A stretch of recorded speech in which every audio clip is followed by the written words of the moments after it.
بسم اللہ الرحمن الرحیم۔ السلام علیکم۔ اللہ کے محبوب صلی اللہ تعالیٰ علیہ وآلہ وسلم کا ذکر پاک محبت سے کر لیجئے۔ محمد الرسول اللہ صلی اللہ علی حبیبہ محمد و آلہ وسلم۔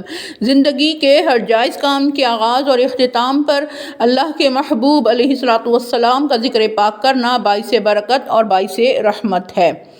آج ہم کائنات کی سب سے بہترین خوشبو یعنی ہمارے پیارے نبی صلی اللہ علیہ وآلہ وسلم کے مبارک پسینے کے بارے میں سنیں گے، جو سلسلہ وار ہم سنیں گے۔ یقیناً ہمارے پیارے آقا صلی اللہ علیہ وآلہ وسلم کا جسم مبارک ہر وقت معطر رہتا تھا۔ عطر جنت میں بھی ایسی خوشبو نہیں جیسی خوشبو نبی کے پسینے میں ہے۔ آپ صلی اللہ علیہ وآلہ وسلم کا پسینہ مبارک خوشبودار ہے۔ مدینہ طیبہ کے لوگ خوش نصیب اس کو بطور خوشبو استعمال کرتے تھے اور کستوری اور عنبر سے بھی زیادہ خوشبودار تھا۔ زرقانی میں حضرت بی بی آمنہ رضی اللہ تعالیٰ عنہا سے روایت ہے، وہ فرماتی ہیں کہ جب آپ صلی اللہ تعالیٰ علیہ وآلہ وسلم پیدا ہوئے تو آپ علیہ السلام سے اس قدر تیز خوشبو کستوری کی طرح آ رہی تھی گویا کہ سارا گھر ہی مہک اٹھا تھا۔ شمائل ترمذی میں حضرت سیدنا انس رضی اللہ تعالیٰ عنہ فرماتے ہیں کہ میں نے کبھی کوئی کستوری اور کبھی کوئی ایسا عطر نہیں سونگھا جو نبی اکرم صلی اللہ تعالیٰ علیہ وآلہ وسلم کے پسینہ مبارک سے زیادہ خوشبودار ہو۔ مسلم شریف کی روایت میں حضرت انس بن مالک رضی اللہ تعالیٰ عنہ فرماتے ہیں کہ رسول اللہ صلی اللہ تعالیٰ علیہ وآلہ وسلم کو کثرت سے پسینہ آتا تھا۔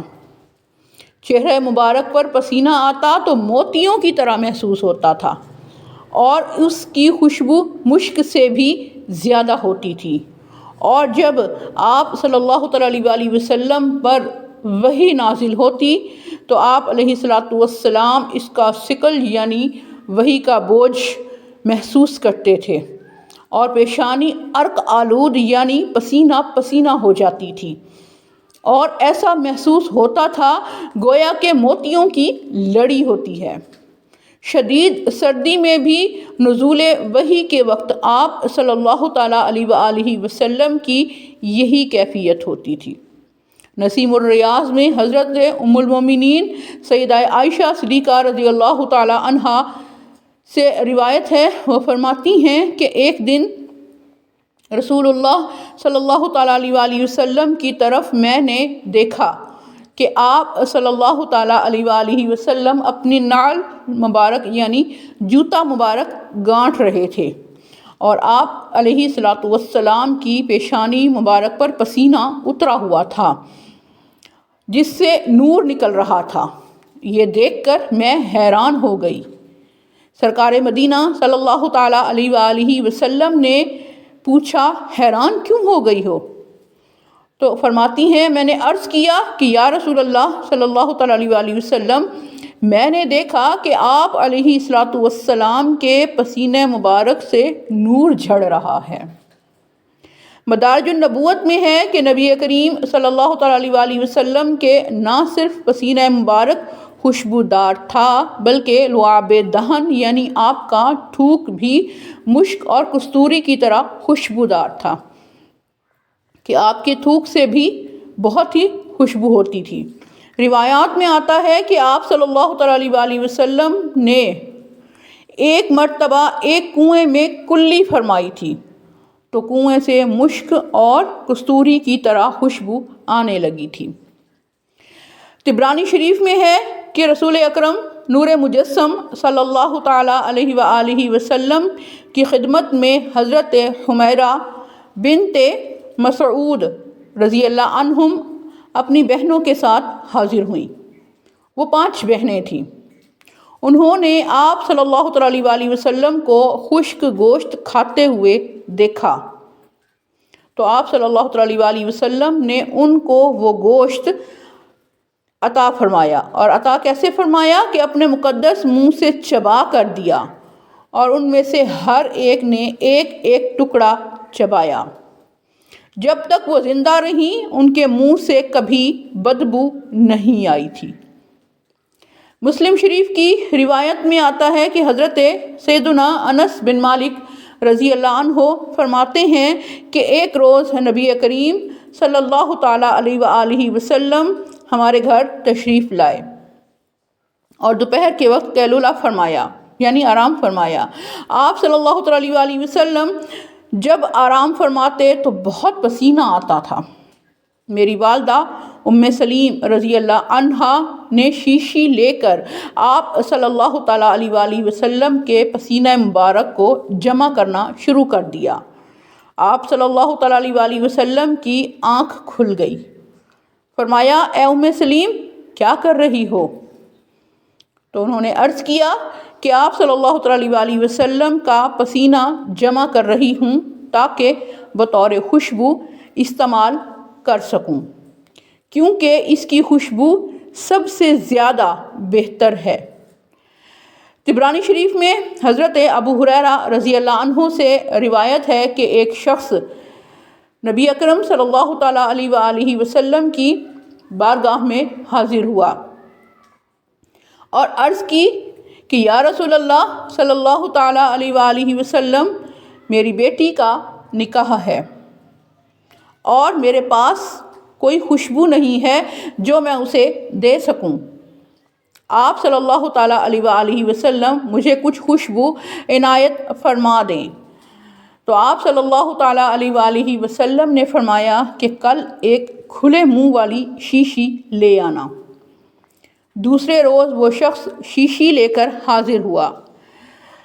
نبی اکرم صلی اللہ تعالیٰ علیہ وآلہ وسلم نے اپنے دونوں نورانی بازوؤں سے پسینہ مبارک ڈالنا شروع کیا یہاں تک کہ وہ شیشی بھر گئی۔ پھر فرمایا کہ اسے لے جاؤ اور بیٹی سے کہنا کہ اسے لگا لیا کرے۔ بس جب وہ آپ صلی اللہ تعالیٰ علیہ وآلہ وسلم کے پسینہ مبارک کو لگاتی تو تمام اہل مدینہ کو اس کی خوشبو پہنچتی تھی، یہاں تک کہ ان کے گھر کا نام بیت المطیبین یعنی خوشبو والوں کا گھر مشہور ہو گیا۔ حضرت ام عاصم رضی اللہ عنہا فرماتی ہیں کہ ہم حضرت عتبہ کی 4 بیویاں تھیں۔ ہم میں سے ہر ایک کی کوشش رہتی تھی کہ خوشبو میں اپنے شوہر سے بڑھ جائیں، اور حضرت عتبہ رضی اللہ عنہ کا تو حال یہ تھا کہ وہ صرف اپنی داڑھی میں ایک عام سا تیل لگاتے تھے، اس کے علاوہ کوئی اور خوشبو بھی استعمال نہیں کرتے تھے، لیکن اس کے باوجود ہم سب سے زیادہ معطر اور پاکیزہ رہتے تھے۔ جب گھر سے نکلتے تو لوگ کہتے کہ ہم نے اس خوشبو سے زیادہ نفیس خوشبو نہیں سونگھی ہے جو عتبہ لگاتے ہیں۔ ام عاصم رضی اللہ عنہا فرماتی ہیں کہ میں نے ایک روز حضرت عتبہ رضی اللہ عنہ سے عرض کی کہ ہم آپ کی بیویاں آپ بہتر سے بہتر خوشبو لگانے کی کوشش کرتی ہیں مگر آپ کی خوشبو سے بڑھ نہیں پاتی، آخر اس کی کیا وجہ ہے؟ تو آپ رضی اللہ عنہ نے فرمایا کہ مجھے میرے آقا صلی اللہ تعالیٰ علیہ وآلہ وسلم کی حیات ظاہری میں ایک بیماری لگ گئی تھی۔ میں آپ صلی اللہ تعالیٰ علیہ وآلہ وسلم کی خدمت میں حاضر ہوا اور بیماری کی شکایت کی تو آپ صلی اللہ تعالیٰ علیہ وآلہ وسلم نے مجھے کپڑے یعنی قمیض اتارنے کا حکم دیا۔ میں نے کپڑے اتار دیے اور آپ صلی اللہ تعالیٰ علیہ وآلہ وسلم کے آگے بیٹھ گیا۔ ستر چھپا ہوا تھا، یعنی میں نے صرف قمیض اتاری ہوئی تھی۔ تاجدار مدینہ صلی اللہ تعالیٰ علیہ وآلہ وسلم نے اپنا نورانی دست مبارک پر کچھ پڑھ کر پھونک ماری، پھر وہ اپنا نورانی ہاتھ مبارک میری پیٹھ پر پھیر دیا۔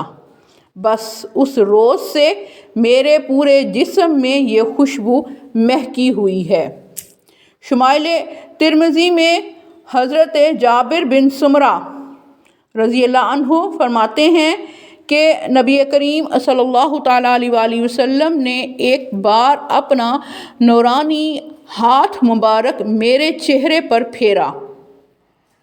میں نے اسے ٹھنڈا اور ایسی معطر ہوا کی طرح پایا کہ جو کسی عطر فروش کی شیشی یا صندوقچی میں سے نکلتی ہے۔ آپ صلی اللہ تعالیٰ علیہ وآلہ وسلم جب کہیں تشریف لے جاتے تو جسم مبارک کی خوشبو راستے میں پھیل جاتی تھی اور ہم سمجھ لیتے تھے کہ آپ صلی اللہ تعالیٰ علیہ وآلہ وسلم اس راستے سے گزرے ہیں۔ وہ راہیں اب تک سجی ہوئی ہیں، دلوں کا کعبہ بنی ہوئی ہیں۔ وہ راہیں اب تک سجی ہوئی ہیں، دلوں کا کعبہ بنی ہوئی ہیں۔